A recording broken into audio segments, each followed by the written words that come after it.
Hello दोस्तों, स्वागत है आप लोगों का अपने यूट्यूब परिवार अरुण अकेडमी में। आज की क्लास में हम लोग पढ़ेंगे बाल विकास यानी कि सीडीपी के मोस्ट इम्पॉर्टेंट प्रश्न लेकर आए हैं दोस्तों। जितने भी 2011 से 2024 तक पूछे हुए प्रश्न है प्रीवियस ईयर एग्जामों में, सब के सब एक निचोड़ के माध्यम से कर रहे हैं। देखिए दोस्तों, आज का पहला क्वेश्चन देखिए क्या है। विकास का कौन सा पहलू समाज के कौशल, मूल्य व रवैये के अधिग्रहण व अंतर वैयक्तिक रिश्ते बनाने से संबंधित है। ऑप्शन नंबर पहला क्या कह रहा है, संज्ञानात्मक विकास, या ऑप्शन नंबर दूसरा सामाजिक विकास, या ऑप्शन नंबर तीसरा संवेगात्मक विकास, या ऑप्शन नंबर चौथा शारीरिक विकास। तो ऑप्शन नंबर 2 हम लोग लॉक कर देंगे, सामाजिक विकास। सामाजिक विकास वह प्रक्रिया है जिसके द्वारा वह सामाजिक परंपरा और रूढ़ियों के अनुसार व्यवहार करता है तथा अन्य लोगों से सहयोग करना सीखता है। तो ऑप्शन नंबर 2 यहाँ पे राइट आंसर हो जाएगा, सामाजिक विकास। चलते हैं नेक्स्ट क्वेश्चन दोस्तों। देखिए नेक्स्ट क्वेश्चन क्या कह रहा है। जितने भी ये प्रश्न हम लेकर आए हैं दोस्तों, सब के सब प्रीवियस ईयर एग्जामों में ट्रेंड किया हुआ प्रश्न है। एक भी प्रश्न हम अपने मन से लेकर नहीं आए हैं। देखिए दूसरा क्वेश्चन क्या कह रहा है, निम्न में से कौन से कारक बच्चे के संपूर्ण विकास के लिए जिम्मेदार है। या आनुवंशिकता, या भौतिक वातावरण, या सामाजिक परिवेश। तो देखिए एक बच्चे के संपूर्ण विकास के लिए आनुवंशिकता, भौतिक वातावरण और सामाजिक परिवेश तीनों के तीनों बहुत ही इम्पोर्टेंट है। क्योंकि दोस्तों विकास प्रक्रिया मानव जीवन में गर्भावस्था से लेकर मृत्यु पर्यंत तक चलती रहती है। विकास व्यक्ति के मानसिक, भावात्मक, सामाजिक, नैतिक आदि पक्षों में परिवर्तन से होता रहता है। तो ए बी सी तीनों के तीनों सत्य हो जाएंगे। तो ऑप्शन नंबर 4 हम लोग लॉक कर देंगे, ए बी और सी। चलते हैं नेक्स्ट क्वेश्चन, देखिए क्या कह रहा है। वह प्रक्रिया जिसमें एक बच्ची अपने माता पिता, समकक्षी व अन्य महत्वपूर्ण व्यक्तियों से अंतः क्रिया करके, क्या अंतः क्रिया करके सामाजिक कौशल, विचार व मूल्य सीखती है, तो क्या कहलाती है। या पाठ कहलाती है, या सामाजिकरण कहलाती है, या अधिसंज्ञान कहलाती है, या एकीकरण। देखिए या दोस्तों यहाँ पे कीवर्ड पकड़िए, माता पिता और समकक्षी व अन्य लोगों के साथ यानी कि अंतः क्रिया करती है। तो ये बताइए ले वाइगोत्स्की क्या कहते हैं। ले वाइगोत्स्की यही बताए हैं कि बच्चे समाज और संस्कृति से अंतः क्रिया करके सीखते हैं। तो यहाँ पे ऑप्शन नंबर 2 राइट आंसर हो जाएगा, समाजीकरण। समाजीकरण से अभिप्राय लोगों को उसके मानदंड और अपेक्षा को सिखाकर एक सामाजिक समूह में भाग लेने के लिए तैयार करना ही समाजीकरण का अंतिम लक्ष्य होता है। तो ऑप्शन नंबर 2 राइट आंसर हो जाएगा, समाजीकरण। चलते हैं दोस्तों नेक्स्ट क्वेश्चन, देखिए क्या कह रहा है। पियाजे के सिद्धांतों के अनुसार उस प्रक्रिया को जिसमें बच्चे या तो नए स्कीमा का निर्माण करते हैं या अपने स्कीमा में बदलाव करते हैं, तो क्या कहते हैं। क्या निश्चरता कहते हैं, या अनुबंधन कहते हैं, या संतुलीकरण कहते हैं, या अनुकूलन। देखिए जो पियाजे हैं, पियाजे ने ही स्कीमा के बारे में बात की है। तो यहाँ पे ऑप्शन नंबर 3 हम लोग लॉक कर देंगे, संतुलीकरण। ये संतुलीकरण ऐसे संज्ञानात्मक पक्ष होते हैं जिनके तरीके हैं जिनके माध्यम से बच्चे नए अनुभवों को पहले से विद्यमान संज्ञानात्मक संरचनाओं में क्या करते हैं, तो एकीकृत करते हैं। तो ऑप्शन नंबर 3 यहाँ पे राइट आंसर हो जाएगा, संतुलीकरण। चलते हैं नेक्स्ट क्वेश्चन, देखिए दोस्तों क्या कह रहा है।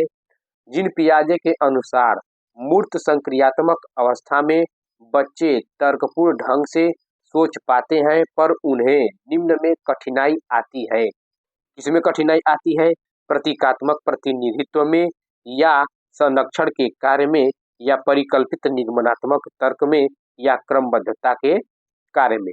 तो दोस्तों देखिए जिन पियाजे के जो 4 अवस्थाएं हम बताए थे, डिटेल में बताए हैं, प्ले लिस्ट में जाकर देख लीजिए। एक एक अवस्था के बारे में पूरी की पूरी डिटेल में बता दिए हैं, बहुत ही शानदार जानदार तरीके से। अगर नहीं देखे तो एक बार देखिएगा, मजा आ जाएगा। तो ये परिकल्पनात्मक निगमनात्मक सोच किसमें होती है, तो जब नियम यानी कि नियम पे आधारित होती है निगमनात्मक तर्क, उसमें अमूर्त यानी कि जिन पियाजे की चौथी अवस्था में बताई गई थी। तो यहाँ पे क्या है, मूर्त संक्रियात्मक की बात की गई है। तो यही ऑप्शन नंबर 3 हम लोग लॉक कर देंगे, परिकल्पित निगमनात्मक तर्क में कठिनाई आती है। मूर्त संक्रियात्मक अवस्था में बालक हो या बालिक बालिका हो। इसमें क्या होती है, इसमें कठिनाई आती है कि भाषाईकरण, सामाजिकरण तथा आत्म केंद्रित के गुण ये विकसित होते हैं किसमें, मूर्त संक्रियात्मक अवस्था में। और इस अवस्था में बालक क्या करते हैं, उन्हें नकल करने की प्रवृत्ति आ जाती है। ये अवस्था 7 से 11 वर्ष, कितनी दोस्तों, 7 से 11 वर्ष तक होती है। किस कौन सी अवस्था, मूर्त संक्रियात्मक अवस्था 7 से 11 वर्ष होती है। और इस अवस्था में बालक में पहचानना, विभेदीकरण तथा वर्गीकरण इत्यादि के गुण आ जाते हैं। अगर डिटेल अगर आप लोग को जानना है तो आप प्लेलिस्ट में जाकर देख सकते हैं, बहुत ही शानदार जानदार तरीके से पूरी डिटेल में ये बताया है। तो ऑप्शन नंबर 3 यहाँ का राइट आंसर हो जाएगा, परिकल्पित निगमनात्मक तर्क। चलते हैं दोस्तों नेक्स्ट क्वेश्चन, देखिए क्या कह रहा है। कोहलबर्ग के अनुसार बच्चे किस अवस्था में नियमों को निश्चित और निरपेक्ष मानते हैं, किसके अनुसार, कोहलबर्ग के अनुसार। कोहलबर्ग का भी दोस्तों ये 3 स्तर 6 अवस्था जितने भी हैं लेवल स्टेजेज, हम कोहलबर्ग का भी बहुत ही डिटेल में बता दिए हैं। इसको एक बार इसको भी देख लीजिएगा। देखिए ऑप्शन नंबर पहला क्या कह रहा है, सजा और आज्ञाकारिता अभिविन्यास, या सामाजिक अनुबंधन अभिविन्यास, या सार्वभौमिक नैतिक सिद्धांत अभिविन्यास, या अच्छा लड़का अच्छी लड़की अभिविन्यास।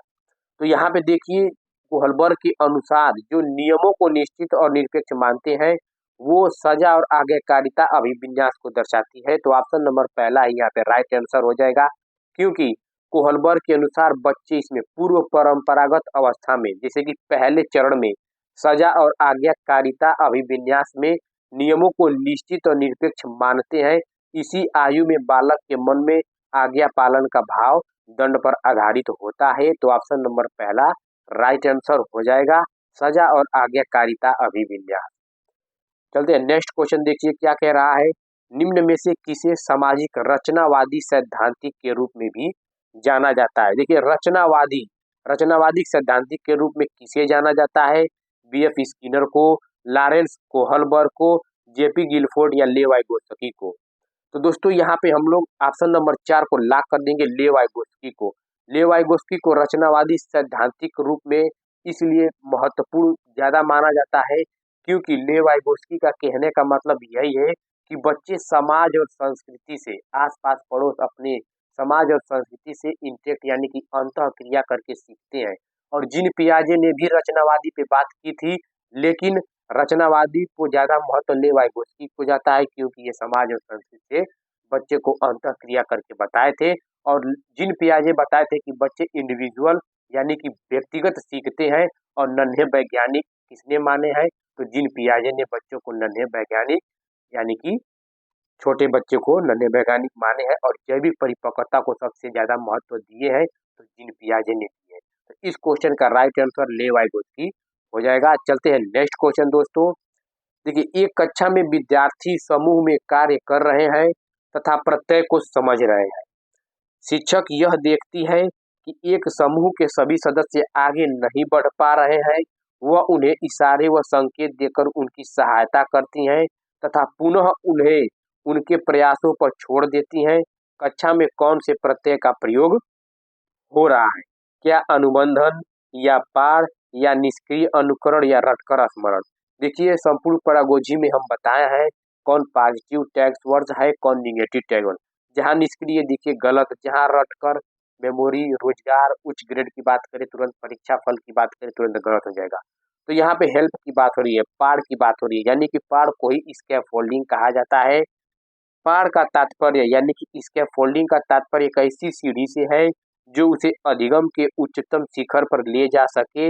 यह वही शिखर है जिस पर पहुंचकर वह अपने अधिगम के अंतर्गत आने वाले समस्त समस्याओं का समाधान कर सकता है, यानी कि थोड़े समय के लिए हेल्प देना, यानी कि वही पार स्कैफोल्डिंग कहलाता है। पार को ही स्कैफोल्डिंग के नाम से जाना जाता है। तो ऑप्शन नंबर 2 राइट हो जाएगा। नेक्स्ट क्वेश्चन देखिए क्या कह रहा है। एक प्रगतिशील कक्षा की विशेषता है, शिक्षक की गतिशीलता या लचीला समूहीकरण, बच्चों की स्वायत्तता, बहुत सारी सामग्रियों का प्रावधान। तो दोस्तों एक प्रगतिशील कक्षा के लिए चारों के चारों ऑप्शन सही हैं। शिक्षक की गतिशीलता, लचीला समूहीकरण, बच्चों की स्वायत्तता और बहुत सारी सामग्रियों का प्रावधान। तो ए बी सी डी तीन चारों के चारों सत्य हो जाएंगे। तो ऑप्शन नंबर 4 राइट हो जाएगा, ए बी सी और डी। चलते हैं दोस्तों नेक्स्ट क्वेश्चन देखते हैं। नेक्स्ट क्वेश्चन क्या कह रहा है, कौन सी बुद्धि में शामिल है? बिंबों के कुशलता पूर्वक संचलन करने की क्षमता, आलेख के कौशल और तर्क उनका जिनके दो से अधिक विमतियां हैं। तर्क गतीय बुद्धिमत्ता, शारीरिक गति संवेदनात्मक बुद्धि, अंतर वैयक्तिक बुद्धि या स्थानिक बुद्धि। तो यहाँ पे देखिए दोस्तों ऑप्शन नंबर 4 को लॉक कर देंगे, स्थानिक बुद्धि। इसमें तर्क करने की उसके माइंड में क्या है, मतलब स्थान बनाने की संकेत हो जाती है। अगर मान लीजिए इस स्थानिक बुद्धि कैसे रहेगी, मान लो कोई भी अगर चित्रकार भी मूर्ति बना रहा है तो उसके मस्तिष्क पटल पे एक चित्र अंकित होती है जिससे वो बनाता है, तो स्थानिक बुद्धि राइट आंसर हो जाएगा। और बुद्धि का स्वरूप जो है एकाकी न होकर बहुकारकी होता है। प्रत्येक बुद्धि एक दूसरे से अलग होती है, प्रत्येक ज्ञान एवं बुद्धि एक दूसरे से स्वतंत्र होते हैं। और दोस्तों ये हार्वर्ड गार्डनर का बहुबुद्धि सिद्धांत, जितने 8 प्रकार के हम बताए हैं आप डिटेल में जाकर देख सकते हैं, इसको भी हम करा दिए हैं बहुत ही शानदार तरीके से। चलते हैं नेक्स्ट क्वेश्चन, देखिए क्या कह रहा है, भाषा व सोच विकास। भाषा व सोच विकास एक दूसरे से स्वतंत्र रहते हैं या सामाजिक संदर्भ से स्वतंत्र होते हैं या एक दूसरे से परस्पर जुड़े हैं, क्योंकि दोनों एक दूसरे को असंख्य रूप से प्रभावित करती हैं। बिल्कुल तीसरा ही राइट आंसर हो जाएगा, एक दूसरे से परस्पर जुड़े हैं क्योंकि दोनों एक दूसरे को असंख्य रूप से प्रभावित करते हैं। भाषा का जन्म ही सोच के गर्भ से होता है, जो भाषा विचार को जन्म देती है। भाषा शिक्षण यानी कि भाषा साहित्य को समझते हुए तथा सामाजिक परिवेश के प्रति जागरूक करते हुए चिंतन का दायरा बढ़ जाता है। तो भाषा और सोच का विकास क्या होता है, एक दूसरे के पूरक होते हैं। तो ऑप्शन नंबर 3 यहाँ पे राइट आंसर हो जाएगा। चलिए नेक्स्ट क्वेश्चन देखिए क्या कह रहा है दोस्तों, यह संभावित है कि एक बच्ची जो अपने माता पिता को गैर अनुरूपवादी जेंडर व्यवहार करते हुए देखती है, तो क्या जेंडर रूढ़िवादिता का पालन करेगी या पारंपरिक जेंडर भूमिकाओं पर सवाल उठाएगी या जेंडर निरंतरता का पालन करेगी या जेंडर पूर्वाग्रह से ग्रसित होगी। तो ऑप्शन नंबर 2 हम लोग लॉक कर देंगे, पारंपरिक जेंडर भूमिकाओं पर सवाल उठाएगी। क्योंकि दोस्तों देखिए दोस्तों, जो जेंडर विभेद की अवधारणा इस बात को स्थापित करती है कि विशेष जेंडर की महिला और पुरुष को किसी विशेष काम को ही क्या करती है, को ही करना ही चाहिए, इसी में बांधे रखती है। तो ऑप्शन नंबर 2 राइट हो जाएगा, पारंपरिक जेंडर भूमिकाओं पर सवाल उठाएगी। चलते हैं नेक्स्ट क्वेश्चन दोस्तों, जितने भी ये प्रश्न है दोस्तों सब के सब प्रीवियस एग्जामों में पूछा हुआ प्रश्न है। देखिए दोस्तों पहला क्वेश्चन, ये 13 क्वेश्चन क्या कह रहा है, अपनी कक्षा में विविधता के समायोजन के लिए एक शिक्षक को क्या करनी चाहिए? छात्रों के सामाजिक सांस्कृतिक पृष्ठभूमि के प्रति संवेदनशील रहना चाहिए, बिल्कुल पॉजिटिव है। देख लेते हैं और क्वेश्चन, ये तो सत्य हो गया। समान निर्देश देने चाहिए, देखिए निर्देश की बात कर रहा है। और व्यक्तिगत मतभेदों की अवहेलना करनी चाहिए, गलत हो गया। छात्रों के सामाजिक संदर्भ की पूरी तरह से अवहेलना करनी चाहिए, ये भी गलत हो जाएगा। बच्चों को उनके माता पिता के व्यवसाय के आधार पर नामीकरण, देखिए व्यवसाय के आधार पर नामीकरण कभी भी, और वैसे भी बच्चों को कभी भी नामीकरण नहीं करना है। संपूर्ण पेडागोजी में ये बताया है कि जहाँ देखिए ऐसे क्वेश्चन, ऐसे शब्द, ऐसे वर्ड्स जहाँ आप लोग को दिखे वो ऑप्शन गलत हो जाएगा। तो ऑप्शन नंबर पहला हम लोग का सत्य हो जाएगा, छात्रों के सामाजिक सांस्कृतिक पृष्ठभूमि के प्रति संवेदनशील रहना चाहिए। चलते दोस्तों नेक्स्ट क्वेश्चन, आकलन का उद्देश्य क्या होना चाहिए? सीखने में वृद्धि या बच्चों का वर्गीकरण? देखिए जहां बच्चों का वर्गीकरण नामीकरण की बात करें तुरंत वो ऑप्शन गलत हो जाएगा। संपूर्ण पेडागोजी में ये भी बताया है। बच्चों में प्रतिस्पर्धा, देखिए कभी भी प्रतिस्पर्धा भी नहीं करानी है, ये संपूर्ण पेडागोजी में बताया है। और जहां भय तनाव दिखे तुरंत वो भी ऑप्शन गलत हो जाएगा। तो ऑप्शन नंबर पहला राइट आंसर हो जाएगा, सीखने में वृद्धि। चलिए नेक्स्ट क्वेश्चन देखिए, कथन ए और तर्क आर क्या कह रहा है और नीचे इसका ऑप्शन है। तो देख लेते हैं कथन ए और तर्क आर क्या क्या कह रहा है, उसको बहुत अच्छी तरीके से देख लेते हैं। बच्चों के सीखने और तरक्की के मूल्यांकन के लिए क्या, बच्चों के सीखने और तरक्की के मूल्यांकन के लिए विविध तरीकों और प्रणालियों का प्रयोग करना चाहिए, बिल्कुल सत्य है। यहाँ पे राइट आंसर हो जाएगा, बच्चों के सीखने और तरीके के लिए विभिन्न प्रकार के मूल्यांकन करना चाहिए। तर्क आर क्या कह रहा है, विभिन्न क्षेत्रों में बच्चों के विकास की समग्र जानकारी देने के लिए मूल्यांकन का एक तरीका काफी नहीं है। बिल्कुल सत्य ये भी है और इसका व्याख्या भी कर रहा है, क्योंकि यहाँ पे रहता कि जानकारी देने के लिए मूल्यांकन का एक ही तरीका काफी है, तो गलत हो जाएगा। क्योंकि मूल्यांकन दोस्तों देखिए, मूल्यांकन क्या है, सीखने के लिए मूल्यांकन, सीखने के रूप में मूल्यांकन, सीखने का मूल्यांकन और विभिन्न क्षेत्रों में बच्चों के विकास, देखिए विकास, अच्छे वातावरण, अच्छी देखिए भौतिक अवस्थाएं होती हैं, विकास होती है एक एक चरण के बाद, तो अनेक प्रकार के मूल्यांकन भी बच्चों के विकास के लिए कर सकते हैं। ये जरूरी नहीं है कि एक ही तरीके की सिर्फ मूल्यांकन हो, तो यहाँ पे काफी तरीका नहीं है, तो ये सत्य हो गया। ई और आर दोनों सत्य और व्याख्या भी सही कर रहा है, तो ऑप्शन नंबर इसमें देख लेंगे कहाँ है, तो ऑप्शन नंबर पहला ही हम लोग लॉक कर देंगे। ई और आर दोनों सही है तथा आर सही व्याख्या करता है ए। नेक्स्ट क्वेश्चन देखिए क्या कह रहा है दोस्तों, समावेशी स्कूल की रचना में क्या शामिल है।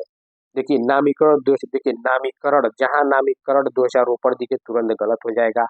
पूर्वाग्रह व पक्षपात पर सवाल उठाना, बिल्कुल सत्य है। पूर्वाग्रह और पक्षपात जहां दिखे उस पे सवाल उठाएंगे, तो ये चुनौती दे रही है, तो यानी कि यही सत्य हो गया हमारा। वर्गीकरण जहां दिखे, पृथक्करण दिखे, तुरंत वो ऑप्शन गलत हो जाएगा। कभी भी मानकीकृत नहीं बनाना है, ये सब संपूर्ण पेडागोजी में एक एक ये टैग वर्ड्स जितने निगेटिव पॉजिटिव है सब के सब हम बताए हैं दोस्तों। संपूर्ण पेडागोजी देखिएगा, बहुत मजा आ जाएगा। पूरी की पूरी सीटेट वैसे ही संपूर्ण पेडागोजी से सॉल्व कर देंगे, तो ऑप्शन नंबर दूसरा यहाँ पे राइट आंसर हो जाएगा। चलते हैं नेक्स्ट क्वेश्चन, देखिए क्या कह रहा है, निम्नलिखित में से कौन सी हस्तक्षेप रणनीति सामाजिक तौर पर वंचित समूह से आने वाले बच्चों को समावेशन में मदद करेगी। तो मदद करेगी देख लेते हैं। सभी बच्चों की बात को धैर्यपूर्वक सुनना, बिल्कुल जितने भी अलग अलग तरह से वंचित समूह से आने वाले बच्चों को समावेशन में मदद करेगी, तो हर एक बच्चे की आप बात धैर्यपूर्वक सुनेंगे, वो क्या है, सत्य हो जाएगा, यानी कि पहला ही यहाँ पर हमारा राइट आंसर हो गया। दूसरा देख लेते हैं, देखिए यहाँ पृथक्करण की बात कर रही है, गलत हो जाएगा।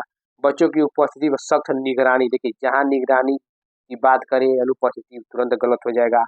स्कूल के वार्षिक दिवस केवल उच्च उपलब्धियों के, केवल उच्च उपलब्धियों वाले बच्चों की, केवल भी गलत हो जाएगा, यानी कि पहला ही हमारा आंसर सही हो जाएगा। ऐसा ही दोस्तों हम बहुत ही जानदार जानदार तरीके से संपूर्ण पेडागोजी बताए हैं, जाकर एक बार देखिएगा दोस्तों, बहुत मजा आ जाएगा। नेक्स्ट क्वेश्चन देखिए क्या कह रहा है, लेखन कार्य में शब्दों की चूक, नकल की धीमी गति व लिखने में अन्य चुनौतियां किसकी विशिष्ट पहचान है। क्या लेखन वैकल्य की, या गुणज वैकल्य, स्लिम क्रम विकार या प्रतिभाशाली। तो यहाँ पे लेखन वैकल्य की बात करें दोस्तों, तो ऑप्शन पहला ही हमारा राइट आंसर हो जाएगा।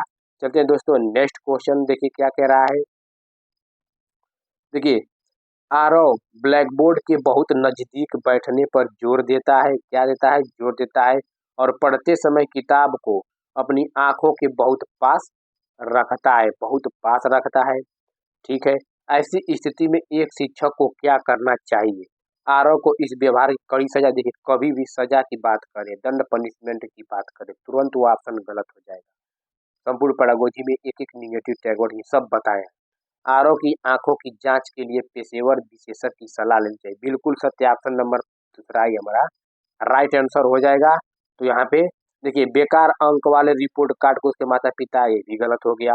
आरओ की दृष्टि बाधित विद्यार्थियों के विशिष्ट स्कूल, देखिए विशिष्ट स्कूल में भेज देना चाहिए, ये भी गलत हो जाएगा। तो आरओ की आंखों की जांच के लिए पेशेवर विशेषज्ञ की सलाह लेनी चाहिए, तो ऑप्शन नंबर 2 यहाँ पे राइट आंसर हो जाएगा। चलिए नेक्स्ट क्वेश्चन देखिए दोस्तों क्या कह रहा है, देखिए मौलिकता, सोच में प्रवाह व लचीलापन किसकी प्रमुख विशिष्ट पहचान है। क्या स्वलीनता की, या सृजनात्मकता की, भाषण वैकल्य की, या ध्यान निरता अति क्रियाशीलता विकार की। तो ऑप्शन नंबर 2 यहाँ पे लॉक हो जाएगा, सृजनात्मकता की। सृजनात्मकता एक आदर्श वैचारिक अवधारणा है।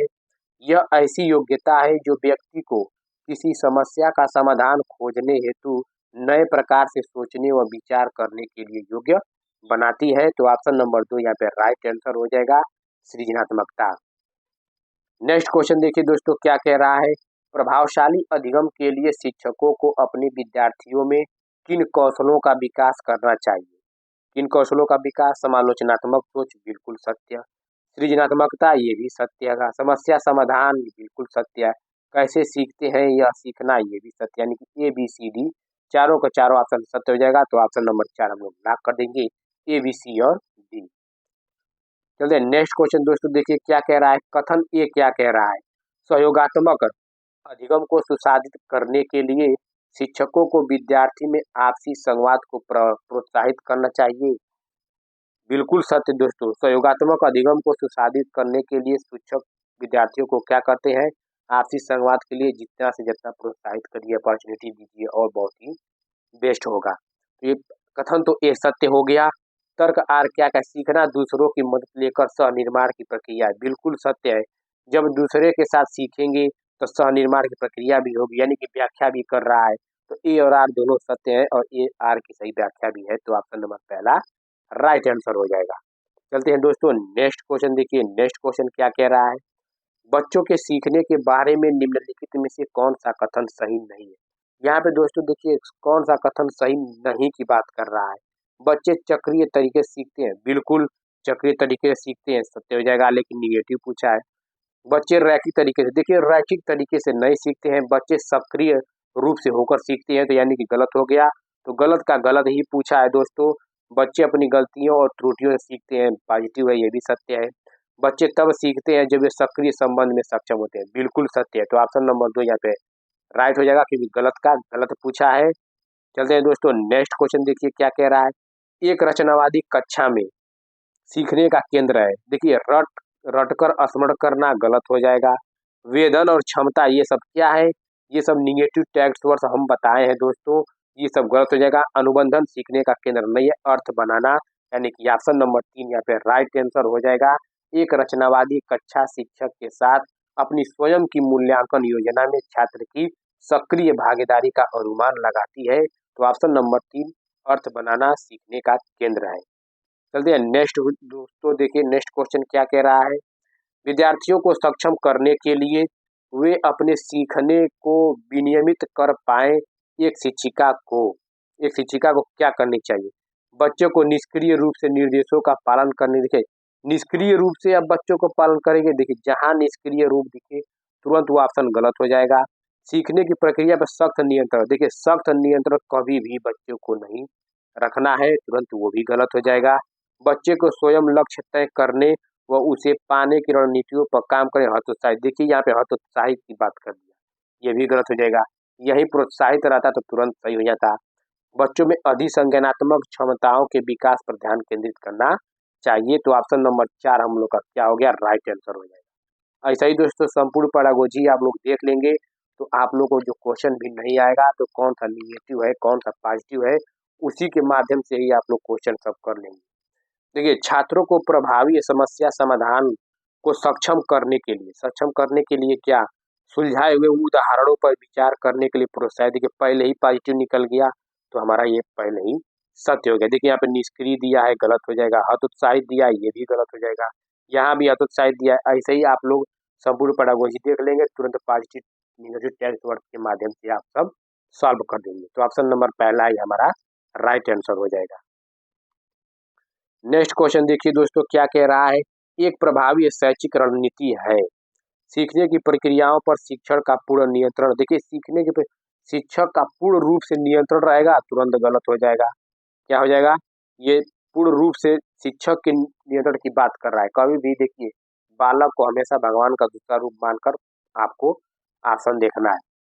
संकल्पनात्मक मानचित्र बनाना व नई जानकारी पूर्व जानकारी, बिल्कुल नई जानकारी को पूर्व जानकारी से जोड़कर देखेंगे तो वहाँ पे एनसीएफ 2005 यही रिकमेंड करती है कि जगह पूर्व ज्ञानी बालक भी अगर क्लास में जाते हैं तो खोरी स्लेट यानी खाली स्लेट नहीं होते हैं, वो पूर्व ज्ञान को लेकर जाते हैं अपना। तो पहले ही सही हो जाएगा। देखिए टुकड़ों में याद करना, याद करने की बात गलत हो जाएगा। देखिए वेदन अभ्यास ड्रिल एंड प्रैक्टिस हम संपूर्ण पैडागोजी में बताए हैं, ये भी गलत हो जाएगा। तो ऑप्शन नंबर 2 यहाँ पे राइट आंसर हो जाएगा। चलते हैं नेक्स्ट क्वेश्चन, देखिए क्या कह रहा है। कथन और तर्क यहाँ है और नीचे ऑप्शन है। देखिए बच्चे अक्सर क्या करते हैं, विभिन्न घटनाओं को समझाने के लिए अपने स्वयं सिद्धांत गढ़ते हैं। बिल्कुल सत्य हो गया, कथन भी सत्य है, पॉजिटिव है। बच्चे सक्रिय प्राणी है, बिल्कुल सत्य है, सक्रिय है। जो हमेशा अर्थ बनाने की प्रक्रिया में लगे रहते हैं, बिल्कुल यहाँ पे देखिए बच्चों अक्सर विभिन्न घटनाओं को स्वयं से सिद्धांत गढ़ते हैं और बच्चे सक्रिय जो हमेशा अर्थ बनाने के यानी कि व्याख्या भी सही कर रहा है। दोनों तो सही है और व्याख्या भी सही कर रहा है। तो देख लेते हैं किसमें है। तो ऑप्शन नंबर पहला है, ये हमारा लॉक हो जाएगा। ए और आर दोनों सही है और आर सही व्याख्या करता है ए की। देखिए जब विद्यार्थी महसूस करते हैं कि सीखने की गतिविधियों पर उनका नियंत्रण है, तब उनकी अभिप्रेरणा स्तर निम्न डैश जाता है और वे डैश विद्यार्थी बन जाते हैं। तो देखिए बढ़ या स्वनिमित, देखिए निष्क्रिय आ गया, निष्क्रिय गलत हो गया, निष्क्रिय गलत हो गया। कम, देखिए ये सब क्या है, ये सब निगेटिव है, ये निगेटिव टैग गलती ऐसे ही हो गया। तो ऑप्शन बचा पहला, ये हमारा सत्य हो जाएगा। ऐसा ही संपूर्ण पैरागोजी देख लीजिएगा दोस्तों एक बार, बहुत मजा आ जाएगा। चलते दोस्तों नेक्स्ट क्वेश्चन। दोस्तों अगर आप लोग को चैनल अच्छा लगा हो तो please like subscribe share comment कर दीजिए, जिससे हमें मोटिवेट मिलता रहे और आप लोग के लिए क्लास ऐसे ही शानदार शानदार तरीके से लेकर हम आते रहें। दोस्तों देखिए निम्नलिखित में से कौन सी भावना सार्थक सीखने की प्रक्रिया में बाधा डालती है? क्या चिंता या उत्साह या खुशी या गर्व? देखिए संपूर्ण पैरागोजी में दोस्तों बताए हैं, तो कमेंट बॉक्स में कमेंट करके बताइए कि इसमें निगेटिव टैग्स वर्ड्स कौन है ये बाधा डालती है। क्या चिंता, उत्साह, खुशी, गर्व? इसमें से आप लोग कमेंट बॉक्स में कमेंट करके बताइए। क्या देखते हैं दोस्तों कितना आप लोग जानते हैं कुछ। ठीक है दोस्तों, आप लोगों का बहुत बहुत धन्यवाद।